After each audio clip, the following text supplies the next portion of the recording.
Tolong dinyalakan kameranya. Nyalakan kameranya. Oke, oke.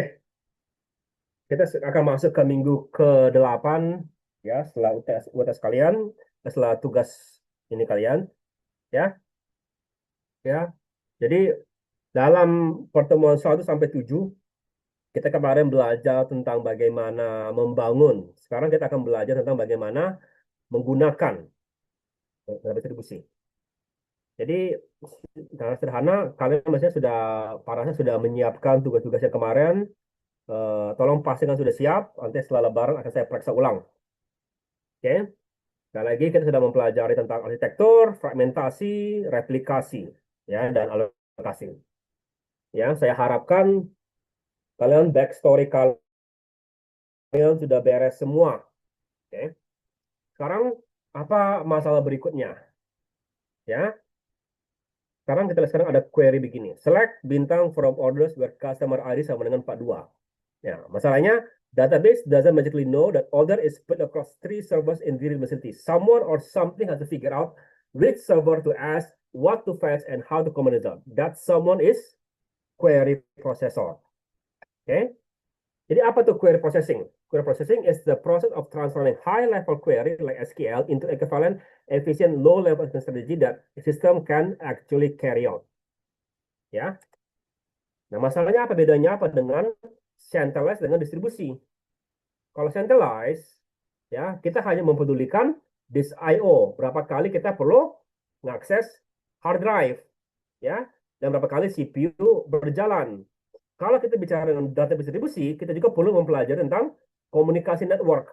Berapa besar, berapa cepat data akan dikirimkan, ya. Jadi ini ada beberapa contoh gini. Jadi contoh, pindahkan 1 juta data dari Jakarta ke Singapura, lalu kombinasikan, ya. Itu sama berarti kita kirimkan seluruh warehouse, padahal kita hanya butuh 100 kotak. Yang lebih bagus adalah filter dulu di Jakarta, ya. Jadi jadi filter di Jakarta sehingga hanya kita kirimkan yang 100 kotak, bukan 1 juta row tadi, ya. Jadi dalam query optimasi kita perlu mengetahui 3 hal. Per cost, CPU cost, IO cost, plus conversion cost. Nah, sering sekali nanti pada data distribusi, CPU cost sama IO cost ini diabaikan. Kenapa? Karena terlalu kecil dibanding dengan communication cost. Jadi sering sekali begini, satu adalah, artinya kamu menambahkan 1 juta tambah Rp1. Sering sekali Rp1 nggak dihitung. Kenapa? Karena terlalu kecil. Yang lebih besar adalah yang 1 juta tadi. Ya, jadi communication cost bisa menggunakan wide area network Jakarta Singapura. Ya, maka komunikasi akan mendominasi cost atau juga LAN. Kalau ini tergantung LAN-nya. Ini juga masih bisa mungkin I/O sama CPU punya pengaruh besar. Nah, dalam sini kita memiliki 2 hal yang perlu diperhatikan. Response time versus total time. Total time adalah seluruh waktu yang dipakai untuk network working on a query. Jadi jika network node A butuh 10 detik, node B butuh 8 detik, maka waktu seluruhnya adalah 8 detik.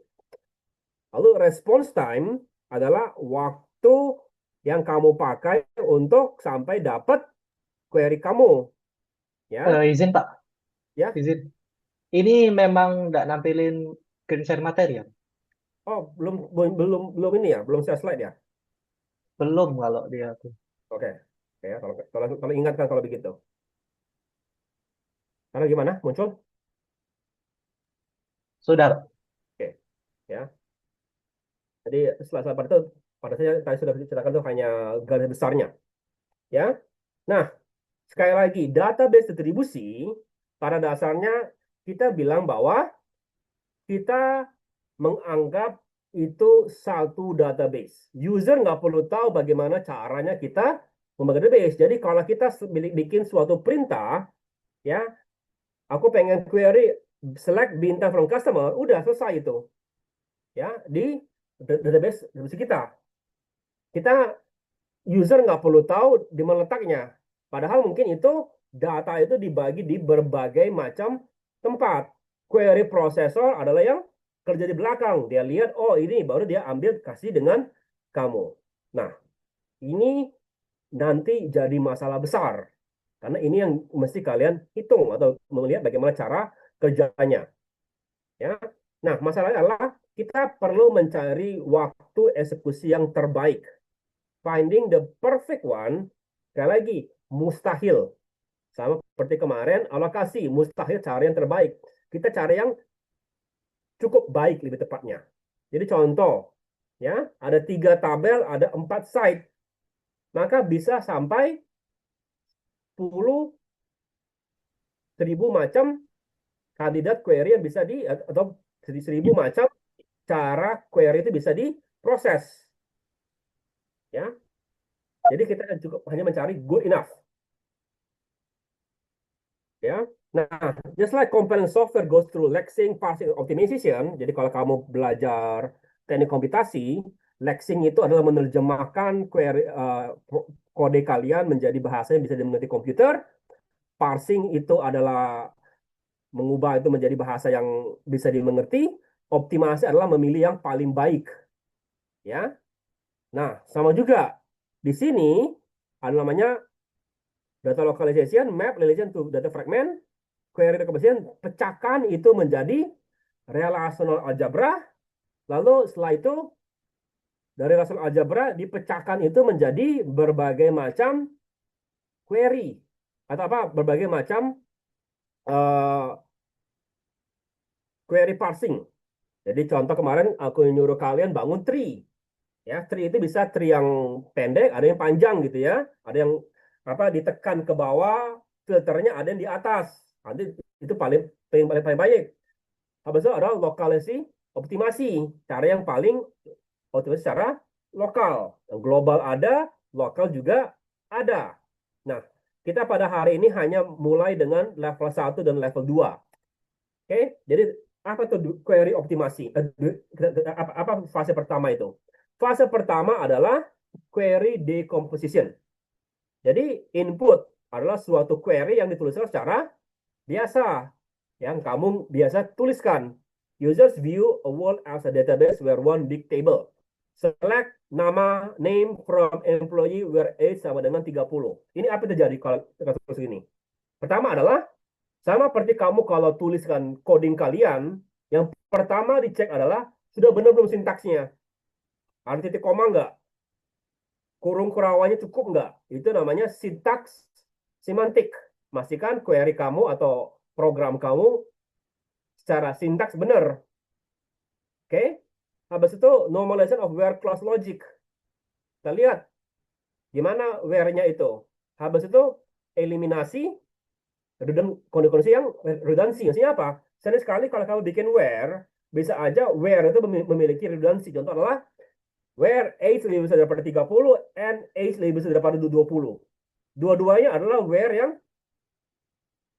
memiliki arti yang sama.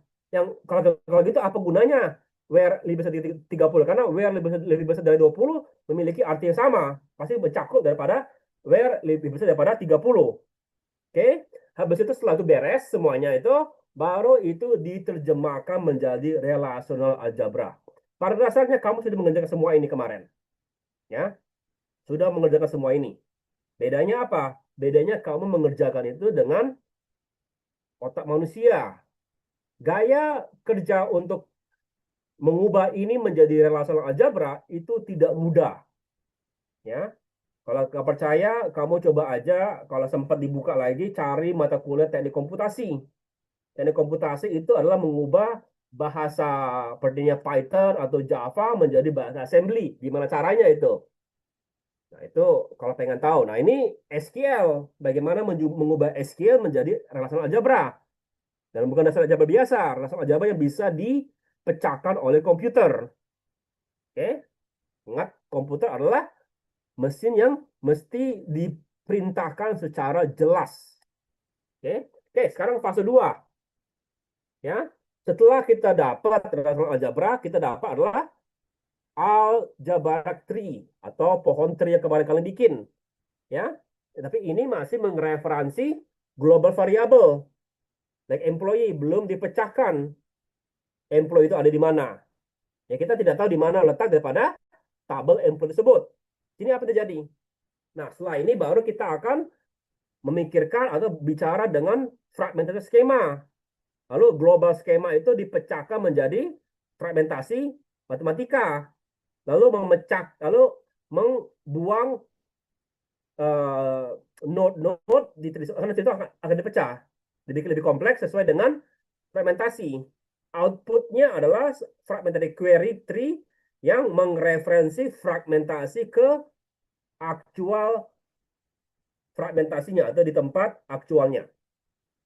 Oke, habis itu global query optimization. Ini ngapain? Ya, ini kita akan masuk ke minggu 9, minggu 10 berikutnya. Inputnya adalah query fragment. Lalu setelah itu dia akan konsen dengan alokasi, tabel alokasi. Apa yang perlu eh, apa yang perlu dipikirkan atau diambil keputusannya? Ya, pertanyaan adalah di mana site yang kita mau melakukan join? Apakah kita pindahkan data employee 1 ke site B atau kita pindahkan site data dari site B ke employee 1? Tergantung. Nanti kita akan itu tergantung dengan skemanya. Outputnya adalah suatu global eksekusi. Ya, baru data, oke, site ini kerjakan, site B kerjakan. Maka baru itu dikirim ke site A dan site B gitu. Contoh gitu ya.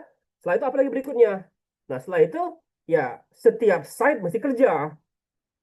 Ya, setiap site akan kerja. Dia akan kerja baru akan dibalikin ke kondisi ke data yang kita inginkan. Jadi contohnya kita bilang oke, aku select bintang from age lebih besar daripada 30. Ternyata data site lebih besar daripada 30 ada di site A. Maka hanya site A yang perlu kerja, site B nggak perlu kerja. Baru setelah itu datanya dikeluarkan, dikembalikan, baru dikirim ke user.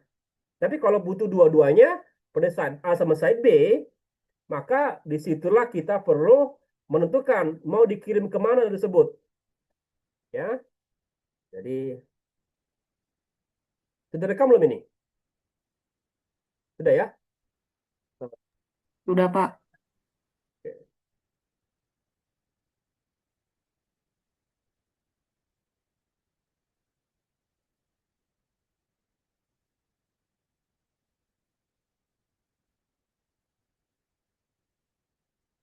Oke. Jadi ini data A, ini di site 1 gitu. Ini data B atau fragmen B, ini di site 2.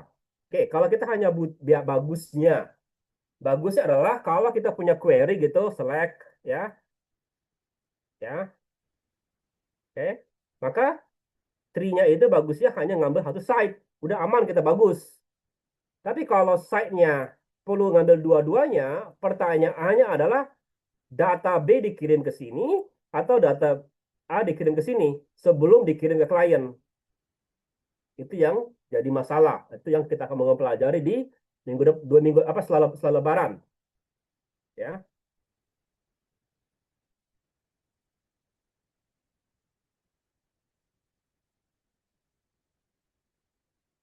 Jadi fokus kita hari ini hanya phase 1 sama phase 2. Yaitu pertama kali mengdekomposisi, ya, converting into what into math, lalu localization, finding di mana data itu berada. Oke, apa itu query decomposition overview? Query decomposition is a four-step pipeline that cleans, validates your SQL query into touches of any data. Think of it as a factory assembly line where each station performs specific. Pertama adalah normalization, standardless, where clause logic. Habis itu analisa, deteksi ada yang salah nggak. Lalu hilangi redundansi, baru habis itu tulis ulang. Oke, kita lihat. Pertama adalah normalisasi. Okay, before the system can reason about your query logic, it converts the where clause into standardized logical form. There are two standards. Pertama adalah CNF, ada lagi DNF. CNF adalah series of OR groups, connected by N. Ada lagi yang tipenya N, A, and B, baru OR. Itu ada dua tipe skenario. Biasanya kita mau pilih salah satu format. Jadi kalau formatnya ada yang N or B, baru N lagi, N or B, N, baru sini ada lagi, baru ada sini C, and D gitu, kita bisa ubah ke format salah satunya. Oke? Contoh terlihat sekarang. Normalization uses the Morgan law from logic eliminates not operation wraps corpus operation. Here's an example. Where not age episode 20 and status aktif. Maka kalau begini, ini adalah De Morgan's law. Ini adalah dasar sekali daripada algebra. Kalian dapat ini di Orcom. Ya, Boolean logic. Jadi kalau ini apa keluarannya? Ini sama dengan where age lebih kecil daripada 20 or status tidak sama dengan aktif. Ini adalah clean, is a clean CNF. Dia melakukan law flips and menjadi or dan negates condition. Ya. Analogi not raining and not cold sama dengan not raining and cold sama dengan not raining or not cold. Jadi ini adalah suatu contoh. Ya, negasi. Oke, ini adalah standar Boolean biasa. Ini adalah dasar daripada Boolean algebra. Ya, ini jadi masalah besar buat kalian karena kalian pasti sudah lupa semua hal-hal seperti gini. Ya, tapi ini langkah pertama yang dikerjakan oleh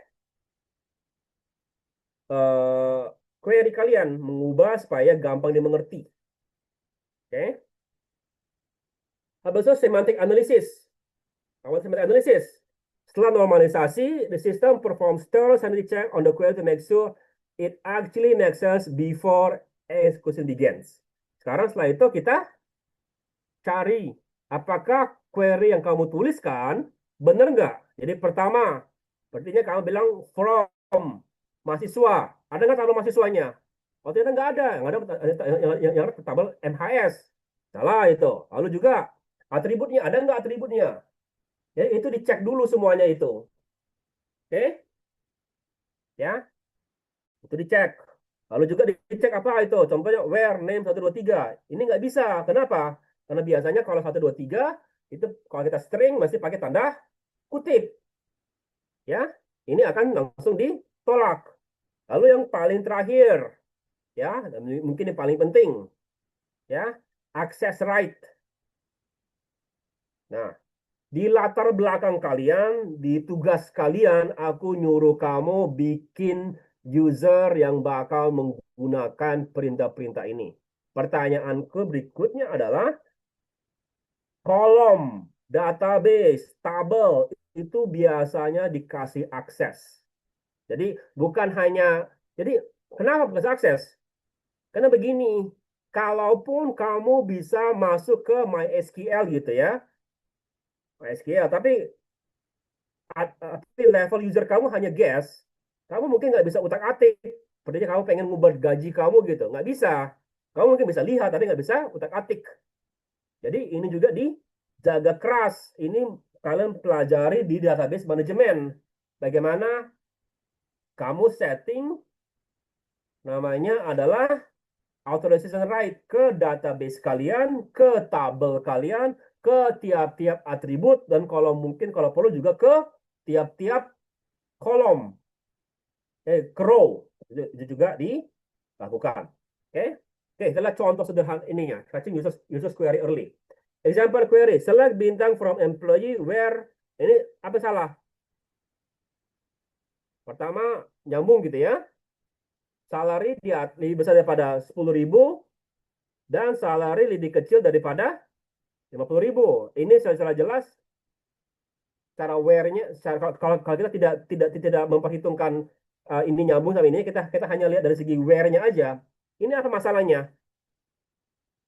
Tidak ada salary yang bisa lebih besar daripada 10.000 dan lebih kecil daripada 50.000, mustahil.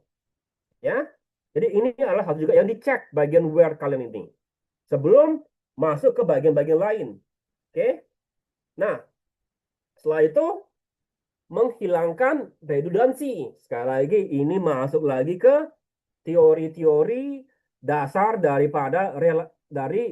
Boolean algebra. Bukan algebra, Boolean biasa. Oke. Pertama adalah absorption.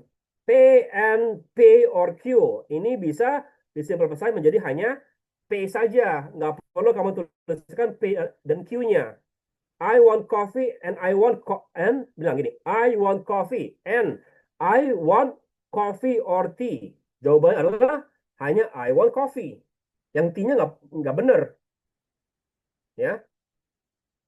Unity law, P or false. Simplify adalah hanya P. Adding impossible negation changes nothing to or remove it. Ya. Imperial law, P and P. Jadi tentunya dia di atas 30 dan di atas 30 ya. Sama aja kalau dua kondisi sama buat apa dituliskan? Ya, ini adalah masalah dengan Boolean algebra. Oke? Ya. Setelah itu ya, kita mesti bikin relational tree, relational algebra tree. Other than flat formula, queries are usually digambarkan dengan tree. Leaves adalah tabel, nodes adalah operasi data flow dari bawah ke atas. Ya.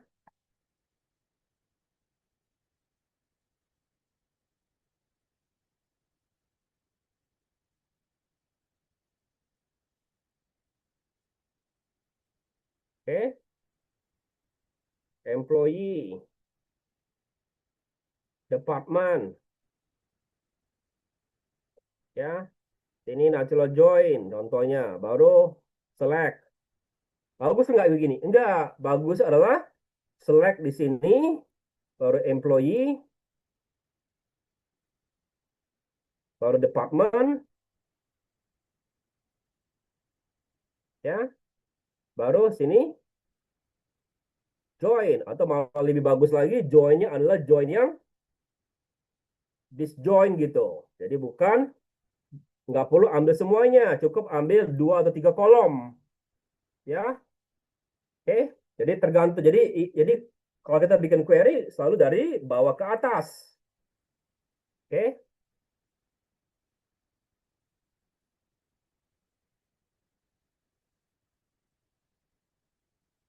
ya.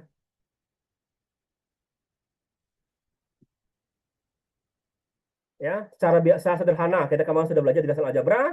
Kalau bisa tekan select ke bawah sebawah mungkin. Jangan kalau bisa kamu join baru select. Ya. Kenapa kita push ke bawah supaya data yang dikirim atau data yang di join lebih sedikit. Oke? Oke. Sampai sini apakah ada pertanyaan? Yang pasti kalian mesti kalau mau jago di sini mesti ngulang lagi relational algebra, lebih tepatnya ngulang Boolean algebra. Ya, di mana kamu bisa ngerti nggak kalau query itu bisa nggak disederhanakan dengan cara normalisasi? Ada pertanyaan?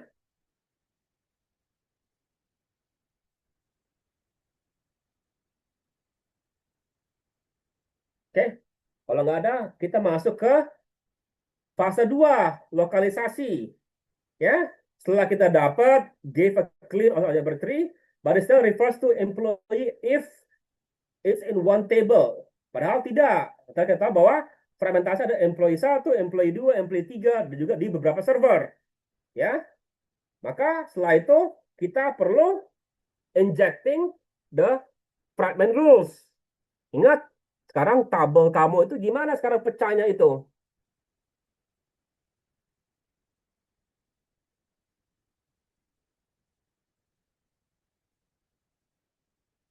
Ya. Nah, ini kan employee semuanya kan? Padahal kalau tadi employee-nya adalah apa?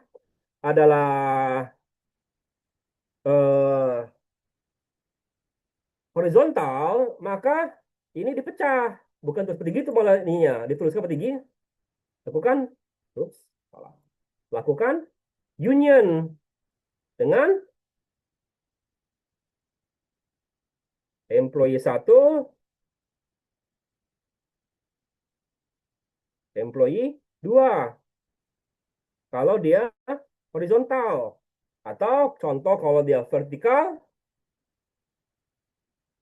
ya, maka tipenya ada Nah, kalau join dengan employee 1 dan employee 2. Contoh gitu. Ya. Jadi tergantung pemecahan dari tiap-tiap tabel. Karena kita pengen tabelnya ya tabel yang benerannya. Tapi tabel benerannya adalah sudah difragmentasi, maka mesti dipecah.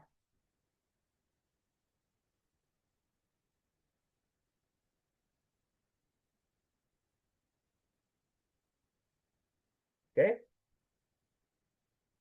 ya. Nah, sekarang masalahnya sekarang begini.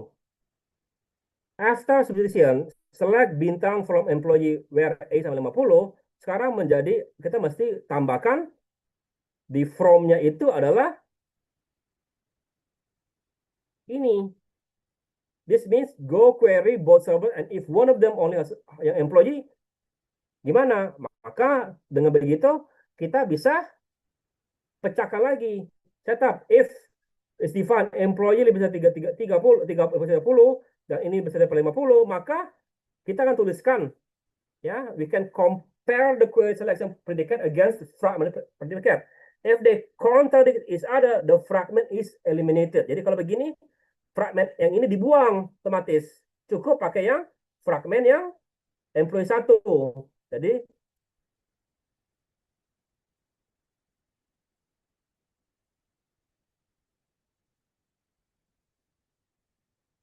ya. Jadi contoh begini kan. Nah, sekarang kita lihat employee 1 dan employee 2. Ini apa predikatnya? Sama nggak dengan ininya? Oh, beda contohnya gitu ya. Maka kita bisa dari penghapus tadi. Kita tinggal buang gitu. Tinggal bikin menjadi employee 2. Oke, tergantung dengan predikatnya. Jadi predikat di sini sama ini sama nggak? Atau bertentangan nggak? Kalau bertentangan dibuang. Kalau di sama ya sama gitu. Oke,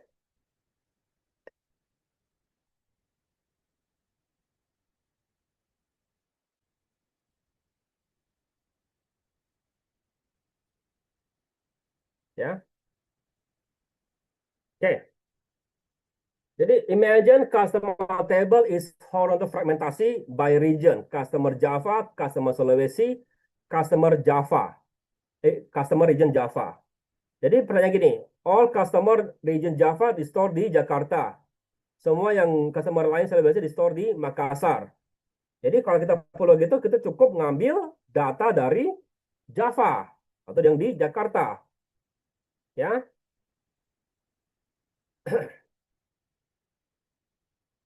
gimana kalau vertikal? Ya, kalau vertikal mirip seperti gitu, tapi tergantung dengan gimana kamu baginya. Jadi begini, employee ID, name, age, financial ID, salary, bonus. Kita juga lihat, butuh nggak dua-duanya digabungkan? Kalau nggak butuh, ya nggak perlu digabungkan. Kita cukup ambil satu tabel aja. Yang susah itu kalau dibutuhkan dua-duanya. Jadi kalau hanya butuh only employee person has name, drop join financial entirely. Only one server, tidak perlu dua. Tapi kalau butuh salary, kita hanya butuh yang employee financial, nggak perlu menggunakan employee personal. Kenapa? Data yang dibutuhkan berbeda. Oke? Ya. Oke, sampai sini ada pertanyaan?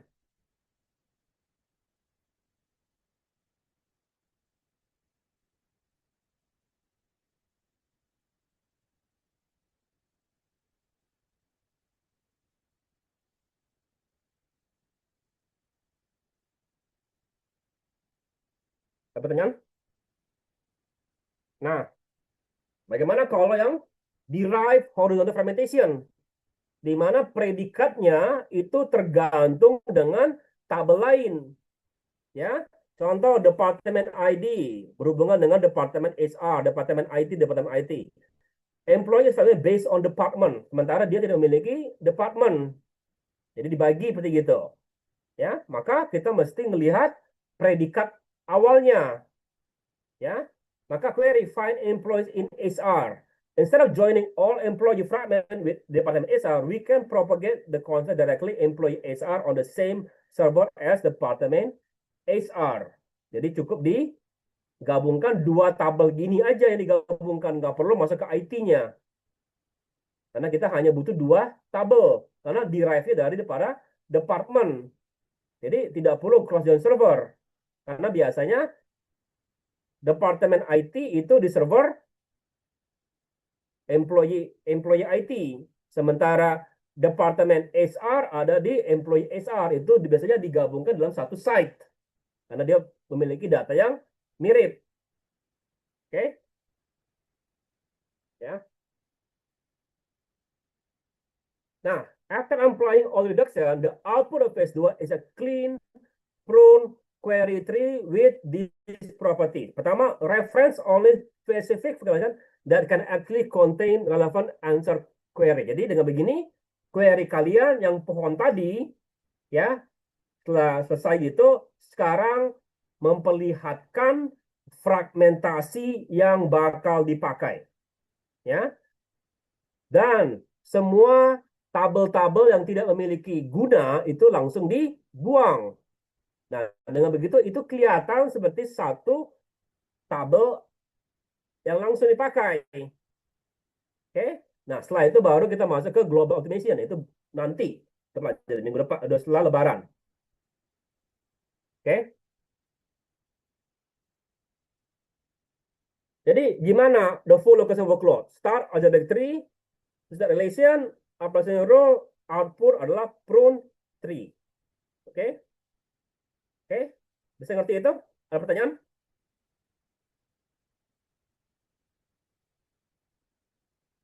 Oke. Karena Zoom kita lagi mati, ya, aku akan matikan dulu sebentar ini, lalu tolong masuk lagi dari alamat Zoom yang ada di WA. Oke? Halo? Baik, Pak. Oke.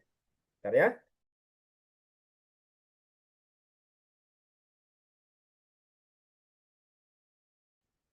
Ya. Nah, tugas kalian adalah ambil query-query yang sudah kalian bikin sesuai yang latar belakang kalian, pecahkan itu sesuai dengan bikin tree-nya lagi, lalu pecahkan itu sesuai dengan fragmentasinya.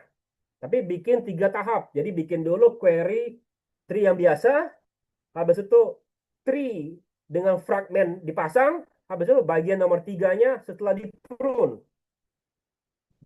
Contohnya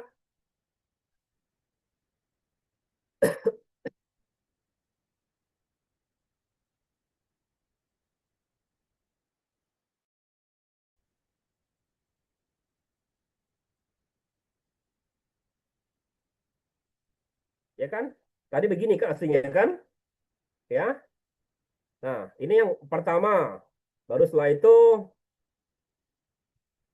aku hapus lagi. Ya.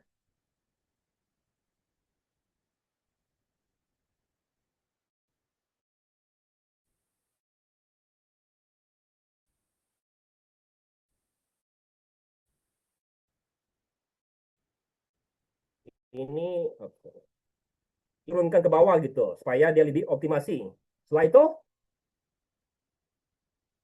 nomor 3-nya adalah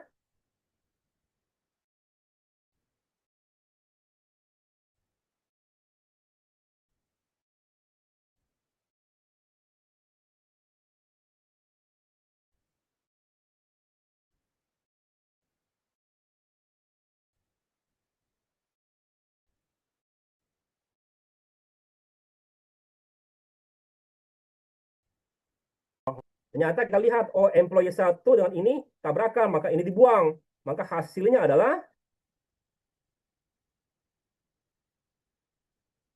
department selection ke employee 2. Jadi ini adalah tabel atau relational algebra yang sudah dibikin lebih bagus. Seperti gitu. Ya, ini tahap 2-nya. Tahap 1-nya ya kamu mesti mengubah SQL kamu menjadi relational algebra. Jadi select apa pakai pakai lambang-lambang itu, baru setelah lambang-lambang itu bikin tree-nya. Jadi begini. Oke, bisa ngerti itu tugas kalian? Halo?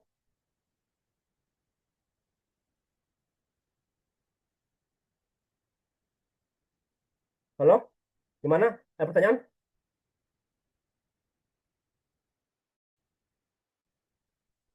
Oke, ya.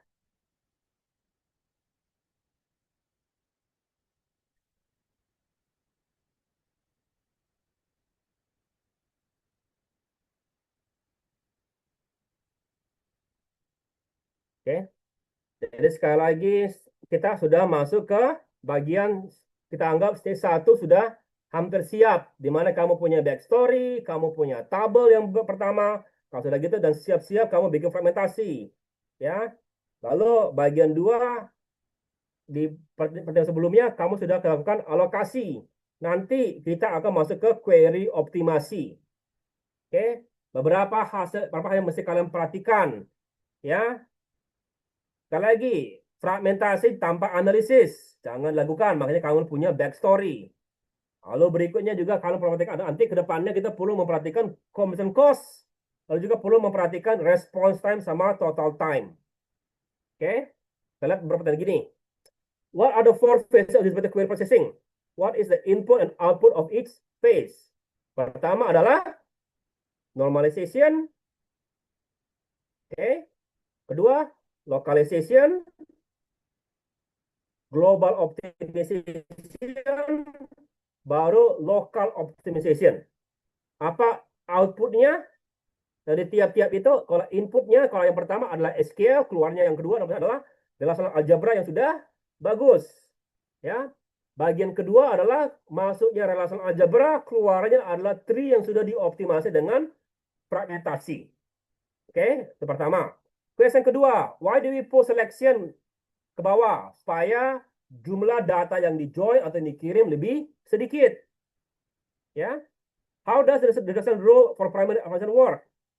Ya, bagaimana kalau gini? Ya, maka kita cek apakah predikatnya itu sama dengan predikat yang di selection-nya. Kalau sama, kita ambil fragmentasinya. Kalau enggak, kita buang.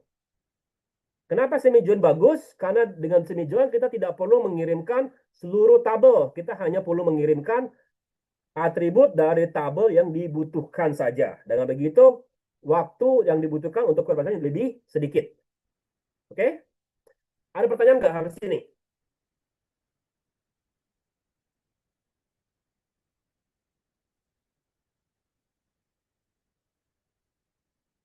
Jadi ini sedikit sekali dari masih query optimasi.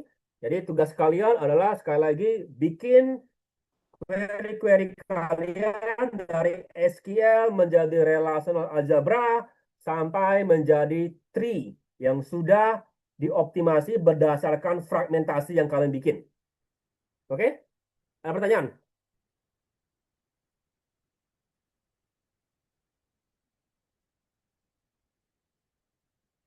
Tolong jawab.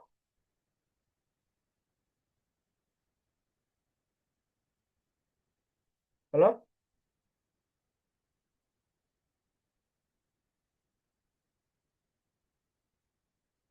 Apakah ada pertanyaan?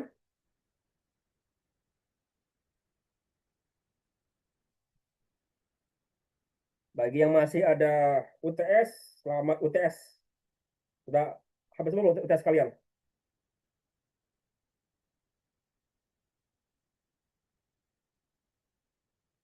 Oke? Kalau nggak ada pertanyaan, saya akhiri di sini. Kita ketemu lagi setelah Lebaran ya. Selamat siang semuanya. Siang, Pak. Terima kasih, Siang, Pak. Pak. Pak, terima kasih Pak. Tolong yang bertugas tolong dibikin screenshot untuk absensi.